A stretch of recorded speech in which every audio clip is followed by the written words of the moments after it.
विचारवरती आजच्या कार्यक्रमाचे अध्यक्षस्थानी उपस्थित असलेले माझे मार्गदर्शक गुरुबंधू आदरणीय डॉक्टर शांताराम चौधरी सर, ज्यांच्यासोबत कोलार महाविद्यालयामध्ये अध्यापनाचं कार्य केलं ते माझे इंग्रजी विषयाचे सहकारी प्राध्यापक राकेश माळी सर, त्याचबरोबर पीयूपी कॉलेज पदव्युत्तर विभागाच्या अध्यापिका डॉक्टर वापळ मॅडम, त्याचबरोबर वैशाली शिक्षण मंडळाचे केंद्र कार्यवाहक इतिहास विभागाचे प्राध्यापक आणि चांगले वक्ते प्राध्यापक साहेब प्रसाद कुंभकर्ण आणि त्यांची सर्व टीम आणि आपण विद्यार्थी मित्रमैत्रिणी, पहिल्यांदा सर्वांना शुभप्रभात. या लोणी परिसरामध्ये आल्यानंतर, या मातीतील अणुरेणूला स्पर्श झाल्यानंतर आपल्याला आठवण होते ती म्हणजे सहकारी साखर कारखानदारीचे जनक, सहकाराचे अग्रदूत पद्मश्री डॉक्टर विठ्ठल विखे पाटील यांची, आणि त्याचबरोबर या लावलेल्या रोपट्याचं वटवृक्षामध्ये रूपांतर करणारे देवमाणूस म्हणजे लोकनेते पद्मभूषण डॉक्टर बाळासाहेब विखे पाटील, या दोन्हीही महापुरुषांच्या चरणी मी विनम्र अभिवादन करतो. मित्रो, मी तुमच्यासमोर उभा आहे ते डॉक्टर बाबासाहेब जेकर व्याख्यानमालेचं पहिलं पुष्प गुंफण्यासाठी, आणि माझा आपल्याशी संवाद साधण्याचा विषय जो आहे तो म्हणजे युवक वाचतील तर देश वाचेल, युवक वाचतील तर देश वाचेल.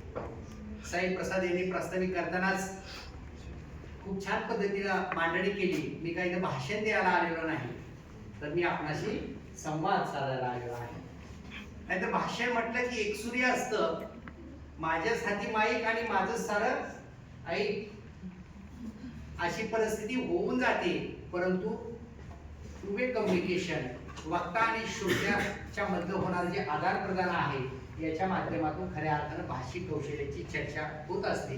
जसं डॉक्टर चौधरी सर इथं म्हणाले की भाषिक कौशल्याच्या अनुषंगाने आपण इथं मांडणी करणार आहोत.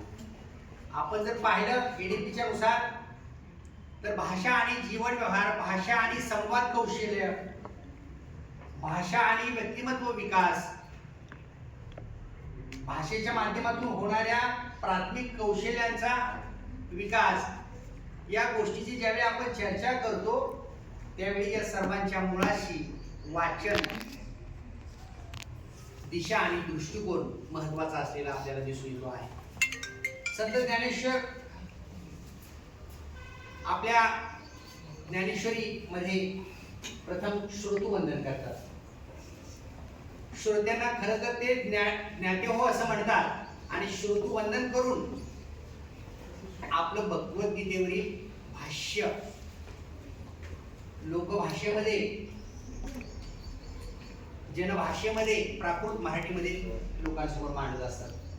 वक्ता तो वक्ताची नोहे श्रोतेर्विना, असं ते ज्यावेळी म्हणत असतात त्यावेळी श्रोत्याच्या अंगी असणारी पात्रता, प्रगल्भता, श्रवण कौशल्य, तार्किक विचार करण्याची पद्धत, या सगळ्याला पाहून ते पहिल्यांदा श्रोतुवंदन करताना आपल्याला दिसून येतात. संत रामदास यांचे एक प्रसिद्ध वचन आहे, दिसा माझी काहीतरी ते लिहावे, दिसा माझी काहीतरी ते लिहावे, प्रसंगी अखंडित वाचित जावे. बरोबर. आज उगवलेला दिवस भूतकाळात जमा होणार आहे, त्याची काळजी चिंता करून काही उपयोग नाही. खरं तर चिंता करण्यापेक्षा चिंतन करा असं म्हटलं जातं. म्हणून गेलेला वेळ, गेलेली प्रसंग, घडलेली घटना आठवत राहण्यापेक्षा आपण वर्तमान काळाशी आपलं नातं जोडलं पाहिजे, आणि भविष्य काळातील आपले जे काही स्वप्न आहेत, जे ध्येय आहेत, त्या दृष्टीने आपण मार्गक्रम करणं गरजेचं आहे. त्यासाठीच ही